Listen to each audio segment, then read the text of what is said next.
Hey guys, welcome back to my channel. तो दोस्तों सोचिए, आप अपने रूम में बैठे हो, फोन आपके हाथ में है, इंटरनेट के जरिए आप पूरी दुनिया देख सकते हो। स्पेस के फोटोज, मार्स के सरफेस, चांद के केटरेस, ऑलमोस्ट सब कुछ। लेकिन क्या आप जानते हो, जिस प्लैनेट पर हम रहते हैं उसका सबसे बड़ा हिस्सा पानी के नीचे आज भी हमारे लिए ऑलमोस्ट अननोन है। और उस पानी के नीचे का सबसे बड़ा, सबसे गहरा और सबसे ज्यादा मिस्टीरियस हिस्सा है पैसिफिक ओशन। आज के इस वीडियो में हम बात करेंगे पैसिफिक ओशन को दुनिया का सबसे मिस्टीरियस ओशन क्यों माना जाता है। क्यों साइंटिस्ट ये दावा करते हैं कि हम स्पेस को ओशन से ज्यादा अच्छे से जानते हैं, और क्यों पैसिफिक ओशन को अर्थ का फाइनल फ्रंटियर कहा जाता है। ये वीडियो सिर्फ फैक्ट नहीं है दोस्तों, ये एक जर्नी है सरफेस से लेके अर्थ के सबसे गहरे पॉइंट तक। तो चलिए वीडियो को स्टार्ट करते हैं और डिटेल में समझते हैं।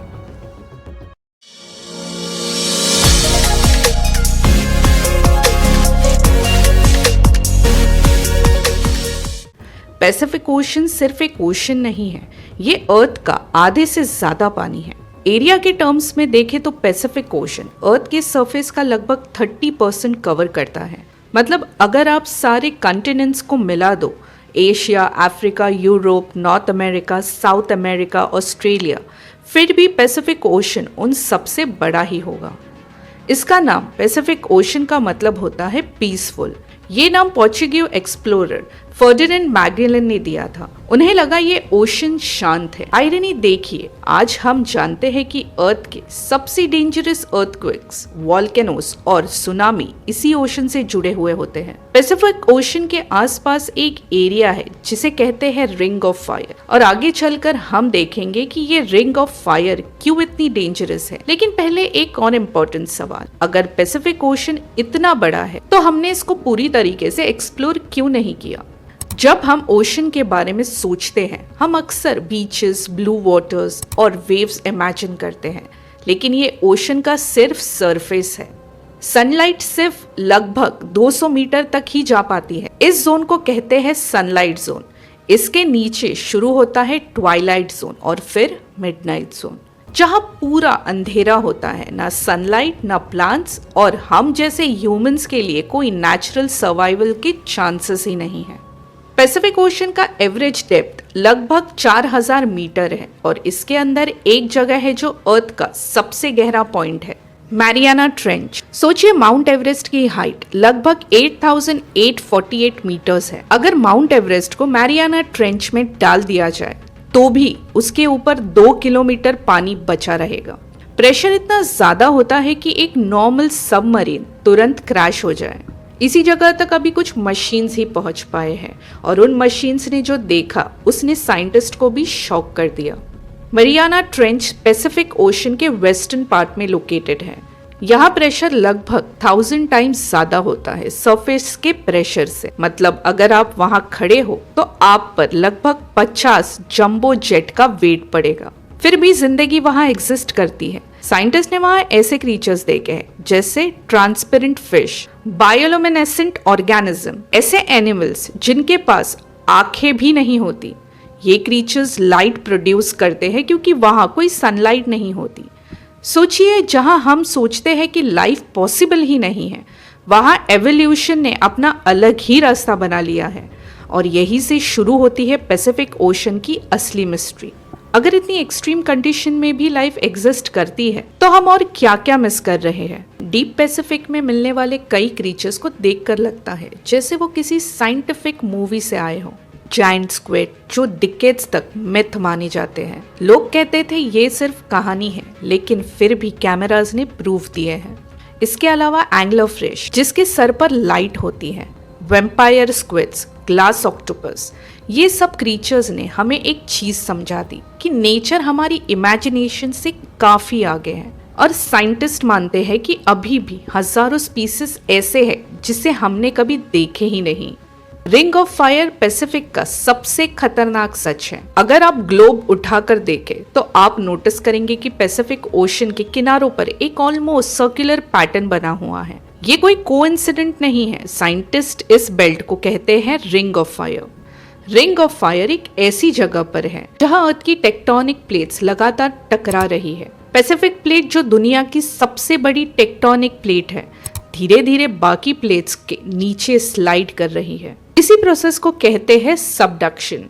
जब ये प्लेट्स टकराती है तो अर्थ के अंदर जमा हुआ एनर्जी अचानक रिलीज होता है, कभी अर्थक्वेक के फॉर्म में, कभी वॉल्केनोज के फॉर्म में। इसीलिए दुनिया के लगभग 75% एक्टिव वॉल्केनोज और 90% अर्थक्वेक पैसिफिक के आसपास ही होते हैं। जापान से लेके इंडोनेशिया तक, चिली से लेके अलास्का तक, सब इसी डेंजरस बेल्ट पर बैठे हुए हैं। यही वजह है कि पैसिफिक ओशन को सिर्फ मिस्टीरियस नहीं बल्कि सबसे डेंजरस ओशन भी माना जाता है। अब समझने वाली बात यह है कि पैसिफिक ओशन के अर्थक्वेक्स इतने डेंजरस क्यों होते हैं। जब लैंड पर अर्थक्वेक आता है तो डिस्ट्रक्शंस लिमिटेड एरिया तक होता है, लेकिन जब अर्थक्वेक ओशन के नीचे आता है तो सिचुएशन बिल्कुल अलग होती है। ओशन के नीचे जब टेक्टोनिक प्लेट्स अचानक ऊपर या नीचे मूव करती है तो उसके ऊपर का पूरा पानी का कॉलम एक साथ डिस्प्लेस हो जाता है।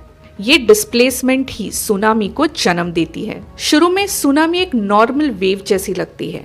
ओपन ओशन में इसकी हाइट सिर्फ 1 या 2 मीटर तक होती है। शिप्स को अक्सर पता भी नहीं चलता कि वो सुनामी के ऊपर से गुजर रहे हैं, लेकिन जैसे ही ये वेव कोस्ट के तरफ बढ़ती है, पानी कम गहरा होता जाता है। एनर्जी सेम रहती है लेकिन स्पेस कम हो जाता है। रिजल्ट, वेव सीधी ऊपर उठ जाती है और फिर जो आता है वो होता है एक पानी की दीवार। जापान 2011 में एक ओशन ने पूरी दुनिया हिला दी थी।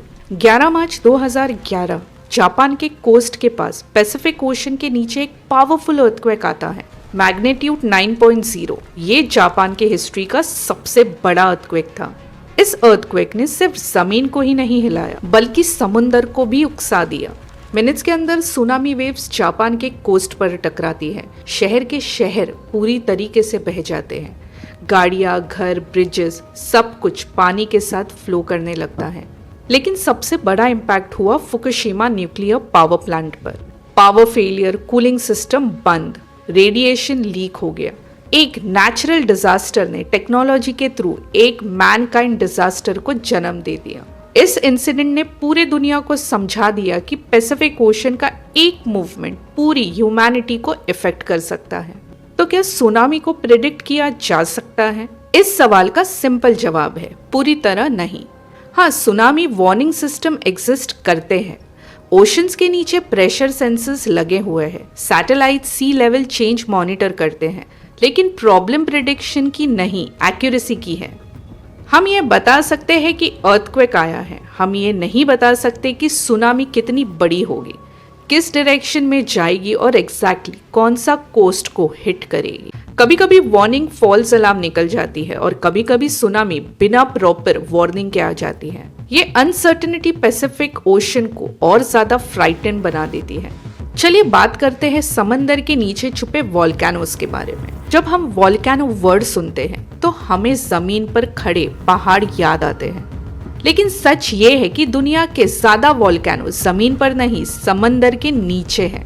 पैसिफिक ओशन के नीचे हजारों अंडर वाटर वॉल्केनोस मौजूद हैं। इनमें से कई एक्टिव है लेकिन हम उन्हें देख नहीं पाते। जब अंडर वाटर वॉल्केनो रप्ट करता है तो पानी के टेम्परेचर और केमिस्ट्री दोनों बदल जाते हैं। टॉक्सिक गैसेस रिलीज होती है। मरीन लाइफ पर इसका सीधा असर पड़ता है। कभी कभी इन इरप्शन से नए आइलैंड्स तक बन जाते हैं, लेकिन सबसे डेंजरस होते हैं वॉल्केनो का कोलैप्स होना। अगर एक बड़ा अंडर वाटर वॉल्केनो कोलैप्स हो जाए तो वो मैसिव लैंडस्लाइड क्रिएट करता है और ये लैंडस्लाइड एक मेगा सुनामी को जन्म दे सकता है। पैसिफिक ओशन अर्थ के क्लाइमेट सिस्टम का एक की प्लेयर है। एल निनो और ला निना जैसे फिनोमिना इस ओशन के ओरिजिनेट होते हैं। एल निनो के दौरान पैसिफिक ओशन का सरफेस वाटर नॉर्मल से ज्यादा गर्म हो जाता है। इसका इफेक्ट पूरे दुनिया के वेदर पर पड़ता है, कहीं एक्सट्रीम फ्लोड्स, कहीं सर्वल ड्रॉप्स, कहीं क्रॉप फेलियर। ला निना इसका उल्टा इफेक्ट लाता है। इसका मतलब ये है कि पैसिफिक ओशन सिर्फ कोस्टल एरिया को नहीं बल्कि पूरी दुनिया की इकोनॉमी, एग्रीकल्चर और फूड सिक्योरिटी को इम्पैक्ट करता है। सो फार हम पैसिफिक ओशन को एक नेचुरल फोर्स के रूप में देख चुके हैं, एक ऐसा समुंदर जो अर्थक्वेक लाता है, सुनामी पैदा करता है और पूरी दुनिया के क्लाइमेट को कंट्रोल करता है। लेकिन पैसिफिक ओशन का एक और पहलू है जो साइंस को नहीं बल्कि हिस्ट्री और इमेजिनेशन का भी हिस्सा है।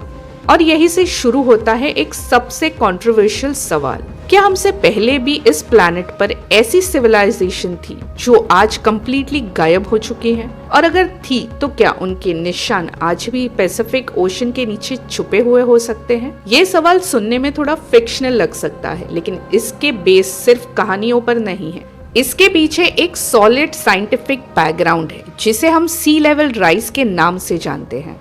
आज से लगभग 20,000 साल पहले जब अर्थ आइस एज के एंड फेज में थी, तब दुनिया के टेम्परेचर्स काफी कम था। बहुत सारा पानी ग्लेशियर्स के फॉर्म में जमीन पर जमा हुआ था।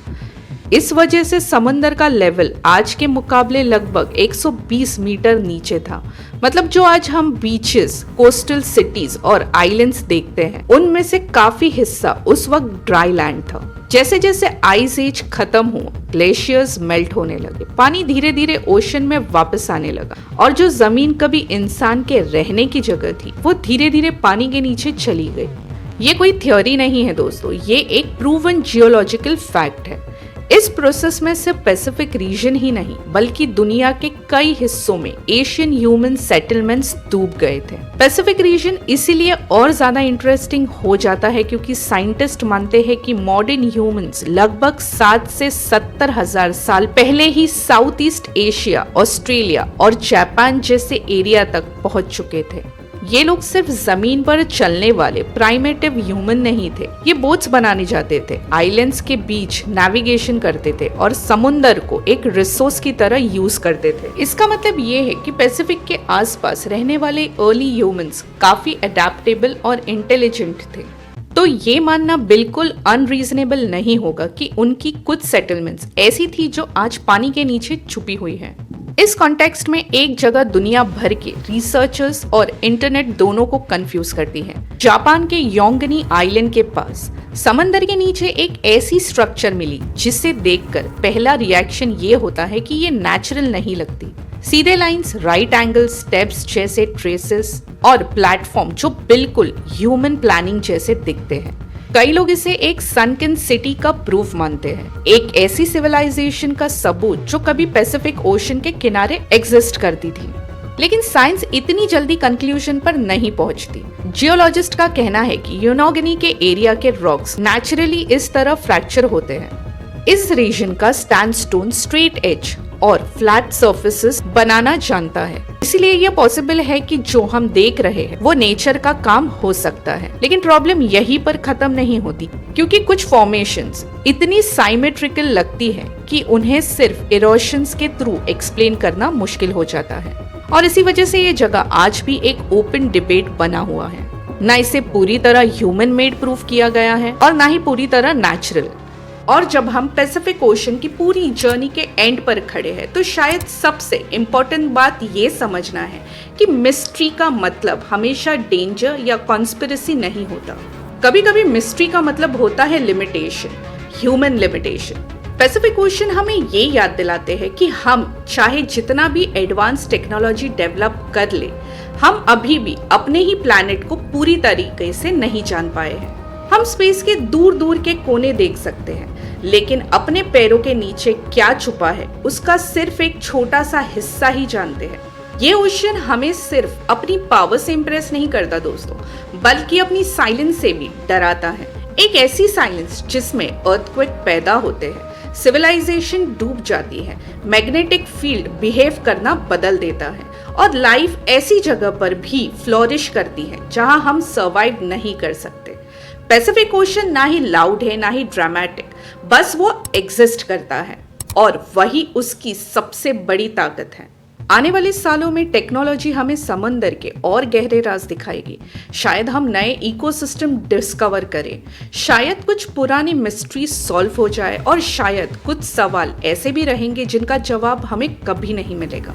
लेकिन ये अनसर्टेनिटी कोई प्रॉब्लम नहीं है, ये क्यूरियोसिटी का फ्यूल है। और जब भी हम नेक्स्ट टाइम वर्ल्ड मैप पर पैसिफिक ओशन को देखेंगे तो उसे सिर्फ एक नीली जगह की तरह मत देखिए, उसे एक रिमाइंडर की तरह देखिए कि हम जिस प्लैनेट पर रहते हैं वो अभी भी हमसे काफी बड़ा, काफी पावरफुल और काफी मिस्टीरियस से भरा हुआ है। और शायद इसीलिए पैसिफिक ओशन को दुनिया का सबसे मिस्टीरियस ओशन कहा जाता है और शायद फ्यूचर में कहा जाएगा।